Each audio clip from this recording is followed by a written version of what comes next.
Hello everyone, Reza here and welcome to my channel. Today we're diving into an amazing new feature in Unreal Engine 5.6, the Shallow Water Actor. I'll walk you through exactly what the Shallow Water Actor is and when and why to use it and how to make your static mesh come alive with realistic buoyancy effect.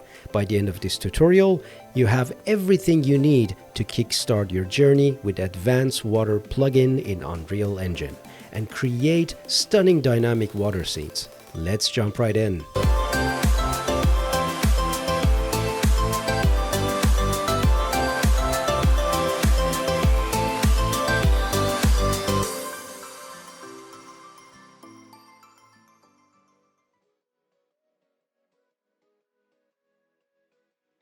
Here I am inside Unreal Engine. I put together a relatively simple level using Megascan assets and landscape. So for landscape, all you need to do to create the riverbed is to go to landscape, pick up the sculpt brush, hold down shift so you can push the area down and create your riverbed. Nothing too special.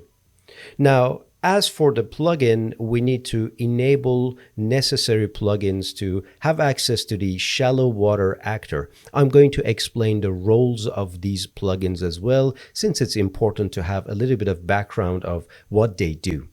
So, as we all know, the Shallow Water Actor is a special component from the Water Advanced plugin, which was introduced officially in Unreal Engine 5.6. So if you have 5.5 or any lower version installed on your machine, that is not going to work for you. So make sure you have 5.6 or higher. If you're watching this tutorial in the future, you can access that incredible tool.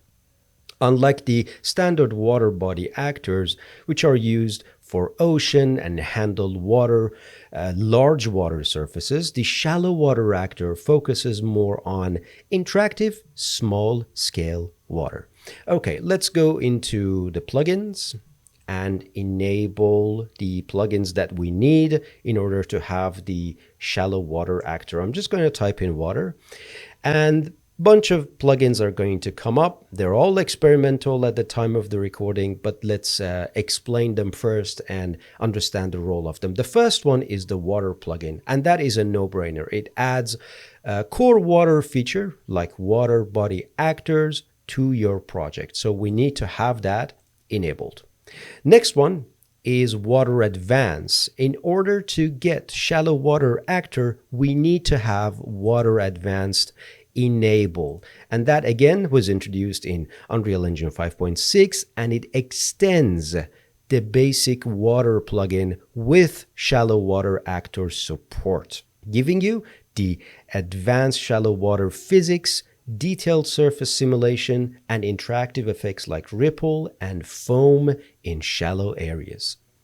The next one that is recommended, it's not mandatory, it's kind of optional, is buoyancy, and that allows actors float on the surface and interact physically with the water surface.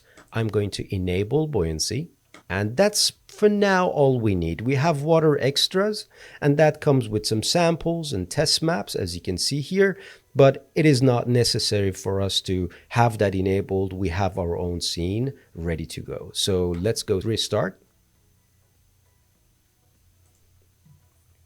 And right off the bat, we're welcome with this warning in our message log. It says, collision profile setting, do not include any entry for water body collision profile. So if I bring in my default engine.ini, you can see we don't have the necessary components to be able to, for example, use buoyancy in our project settings. So what I need to do, I need to add that entry and bring that in. I'm going to bring in and search for water. You can see this bit was added to my default engine. So with that out of the way, let's go to the next chapter and talk about how to create water actors into our level.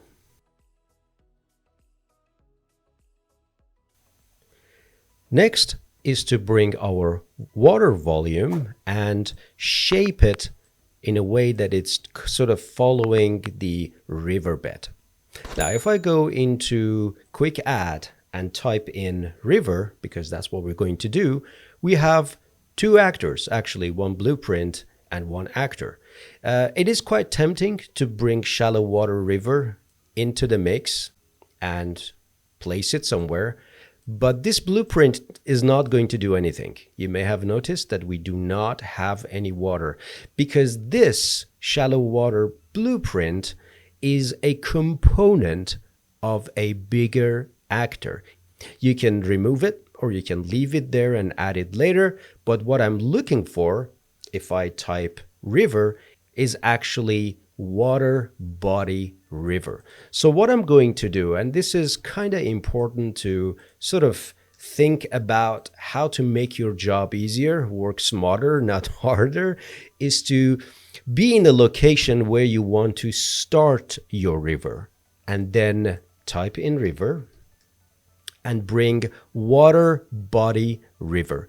It is going to give you the starting point, and I'm just going to place it here. Don't worry if you see the spline goes inside your geometry, just place it right at the center. We are going to fix everything later. Now I have my water body river ready to go, and it looks already pretty cool. Now, if I go into the details panel in the selected points, you can see I can switch between the beginning, the middle, and all of it, and the end spline. And you can go ahead and manually select these points as well. They come with tangents, which you can also select and tweak your water body. So you can see it actually goes somewhere else. I'm going to select the end point. I'm going to bring that in. And you may say, hang on a second, Reza, the water ends here. How am I going to add point or extend it if need be? That's actually very simple. All you need to do is just to hold down Alt and click, and it is going to extend the water body for you. All I need to do is just to make final tweaks.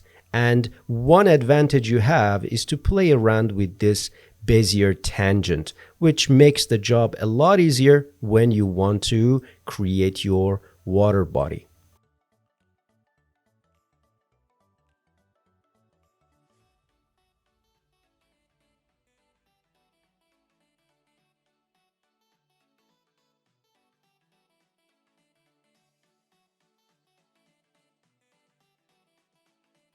Now, what is very important is on the surface, you may click away and see, oh, that looks really good. If I switch to gameplay, you may realize some issues right off the bat. So let me go into gameplay and get the guy to very quickly move into the area where the water is.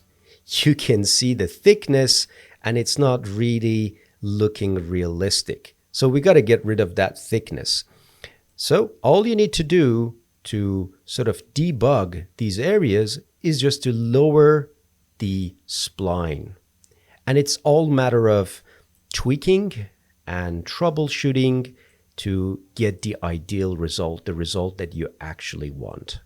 So I am going to just tweak that a little bit. And of course, this is something that might take a little bit of time, but don't be afraid of doing that. Just try to improve on the look and take it from there. So you can see I'm just keep adjusting, moving the spline up if need be. Another thing is, while you can increase this guy and increase the height, if I scroll down underwater, you can see I actually have depth and river width, which you can change. Just be very careful with these numbers because there is no reset button here, as you can see. So best way is to kind of adjust where need be and take that from there. I think at this point, I'm happy with what I have. Of course, I can adjust it and spend, I don't know, half an hour on it. But for now, it's ready to go. I can adjust the height at any point of time. As a matter of fact, I would rather add the shallow water to this water body river and only then adjust the height if need be. So you can see the water looks okay, but I don't really see the translucent areas around these edges where the water meets the sand. So that's perhaps a good indication for me that I actually need shallow water. This is not a deep river. If you have an ocean or a river that the riverbed is so deep, then water body river would be a good choice. But we need to add and improve on what we have.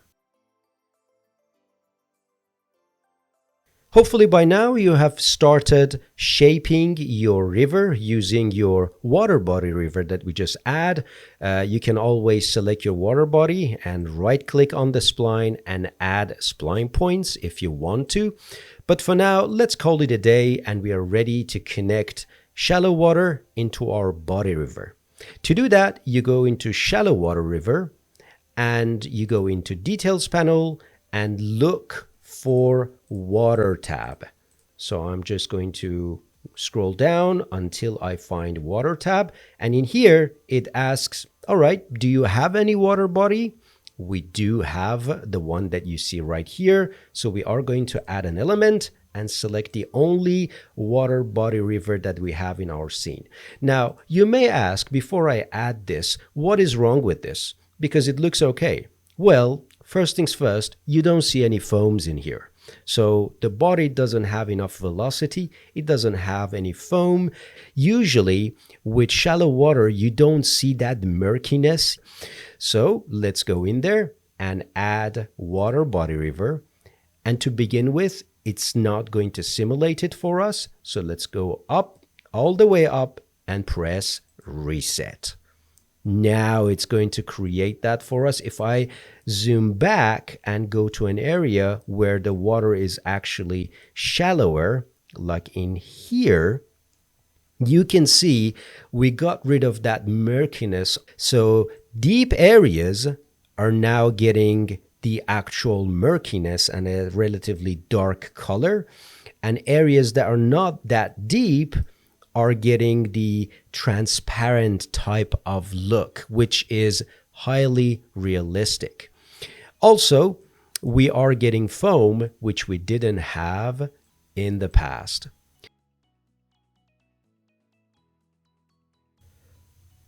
Welcome back. In this chapter, we are going to learn how to create collision with shadow water actors and potential issues that you may run into. Now, in order to do that, we have to add those collisions manually because by default, a shallow water actor itself does not generate any physical collision like a mesh would. So that has to be a manual process. And we, of course, start with all the meshes or static meshes rather that come in contact with the water.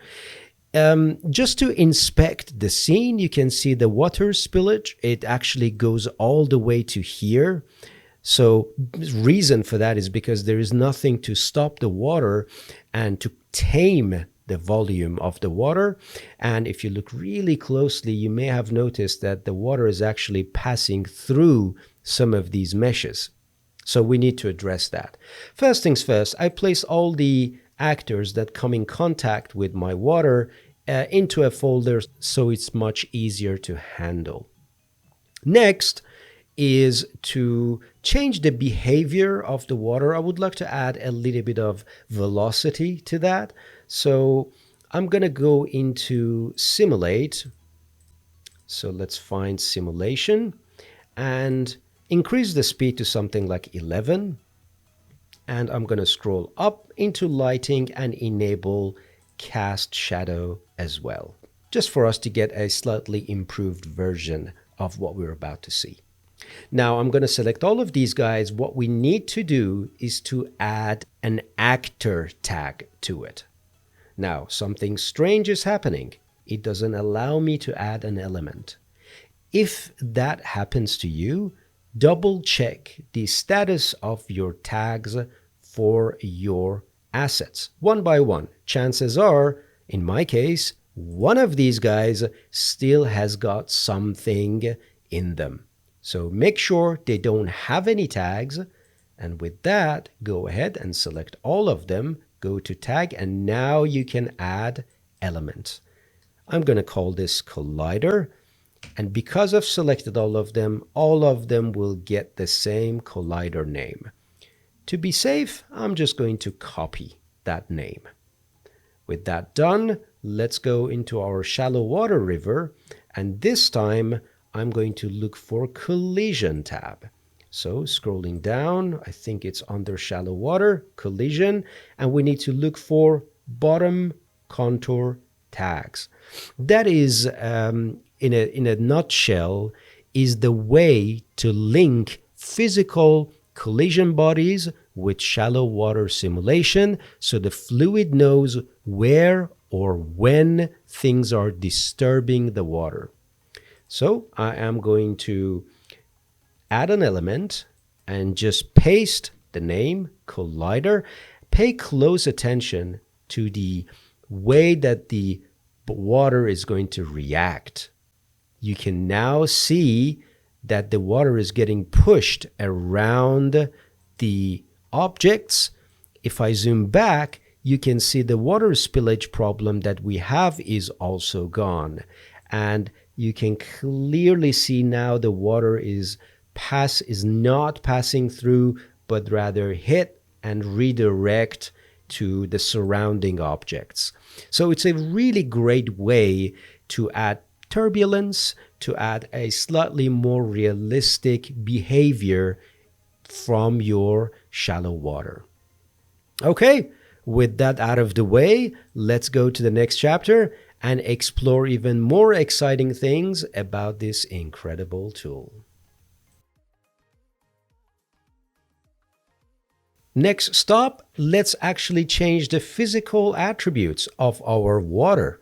Right now, it's a little bit too murky for me and perhaps lacks just a tad of specularity. I would like to have a little bit of reflection on the surface of the water, and that's something that I would like to achieve for this particular example. For your case, you may need to change the other physical attributes. The whole idea is to show you where to find them.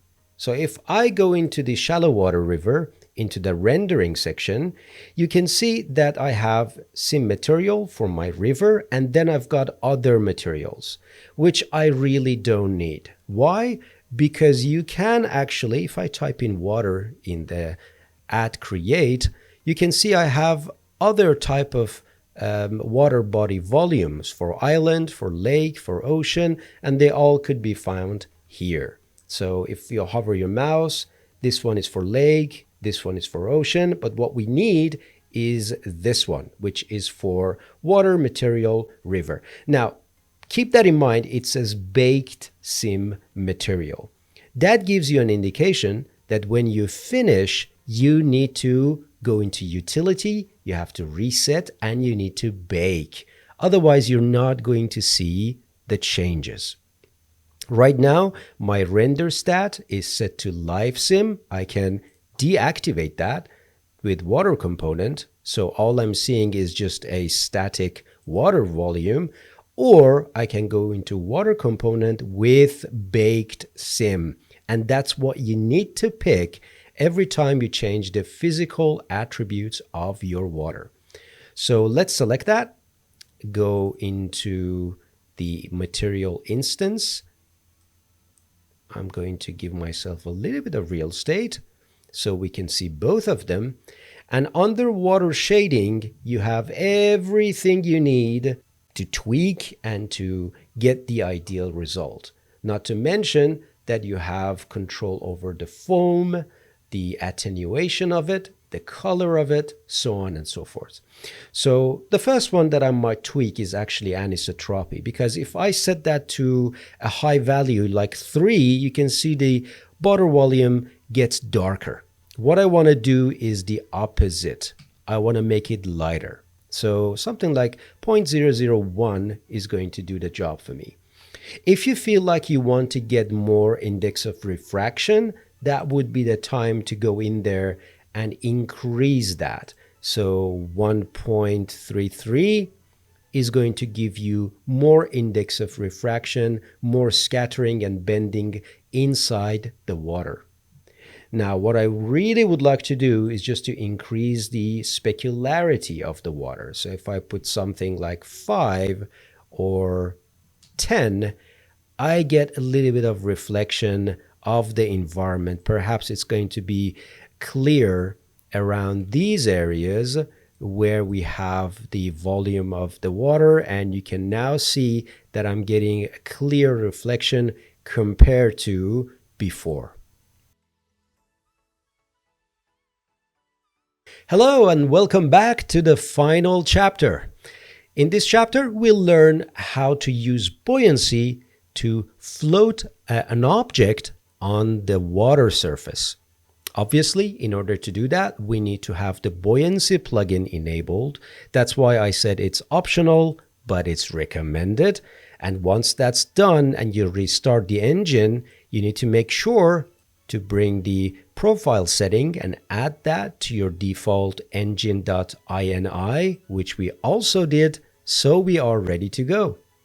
I increased the volume of the water ever so slightly simply by going into water body river, and I went down and selected the entire spline and moved it up ever so slightly. Nothing too special, just to be able to have that floating effect a lot better. Of course, we need to have something to work with. Let's bring the good old chair from the starter pack. I'm going to increase its size and position it somewhere around here. You don't need to place it in the water because we are going to enable physics, and physics will take over. It will drop itself into the water and we take it from there. Perhaps I'm going to increase its size ever so slightly. This is much bigger than a real size scale, but in order to see what's happening, we are going to just increase it a little bit. All right, let's do it. First things first, we need to enable simulate physics. That's a no-brainer. Otherwise, it's not going to drop itself into the body of water. So just type in physics, simulate physics on. That's the first step. Next, we need to take care of the collision using the buoyancy plugin that we enabled. To do that, we need to go into the collision section, so COLL, and under physics material override, we select default buoyancy physical material. And if you look at the tooltip right underneath it, you can see the path is actually coming from water advance. So this field lets you assign a physical material asset that defines how the mesh behaves in the water. We are going to select that. If I go into browse and double click on it, you can see I have more options to play around with, including friction and static friction. We don't want to have any static friction value because we want the object to slide across the river. And with friction, if you feel like it's a bit sluggish and the friction is too much, just lower down this value in order to get a smoother result. We're just going to work with the default, and if there's any issue, we can go into here and lower the friction value if need be. Now, with that out of the way, we can go into collision preset. And this preset makes the job a lot easier because if you look at the preset, you have control over responses for your collision, how the object is going to respond when the collision happens. Right now, it's been grayed out because we have a preset. In order to change it, I can go to Custom, and now everything enables, and I can make necessary changes. Okay, so a few things that I need to go through in here. The first one is collision enabled. So if you look at this list, we have no collision. The object does not collide with anything. It won't block. It won't overlap, nor respond to physics queries. The next one is query only. The object can be detected by collision queries like ray traces or sweeps, but it won't block or generate physical forces. Then we have physics only, which is the opposite.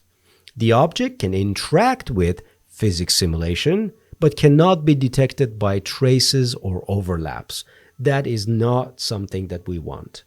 Then we have collision enabled, both for query and physics, and that is a good case because that's what we need. And if I go into object responses, physics body, you can see block is selected, meaning that it can actually block any collision. That's exactly what we want. So if we have any collision object in the middle, that can actually stop our static mesh. Okay, that is good to go. Let's go to body, water, river. And one change we need to make here is under utility. So if I go into shallow water, under utility, you first need to reset, and then we need to bake. Because we want to bake all these changes, and if there's any gameplay, we want to see exactly the effect is happening before our eyes. Every time you bake, then you have no choice but to switch your render stats to the bake view. Otherwise, you still look at the live sim, something that we see right now. So I'm going to select this drop down and go water component with baked sims. Now we're ready to go. All I need to do is just to go ahead and hit simulate. So look at this chair, how it drops and floats across and hopefully settles somewhere here or here. We'll see. So I'm going to go simulate. It drops and it's working its way down. Let's zoom on it. Yep, it's floating. It might stuck. We'll see. Yep.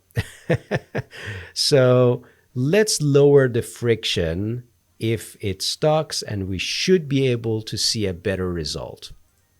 I'm going to stop that, go in here and COLL to go to collision, and gonna load up buoyancy physical and lower the buoyancy, maybe to something like 0.4.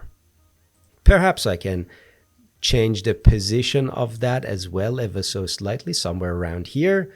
And let's look at that again. I'm going to hit simulate. Okay, it definitely floats much easier. And sliding across the surface almost too fast. And we'll end up somewhere around here. Obviously, based on the terrain that you have, the object might stop or stuck, but this is something that you can definitely control or tweak if need be.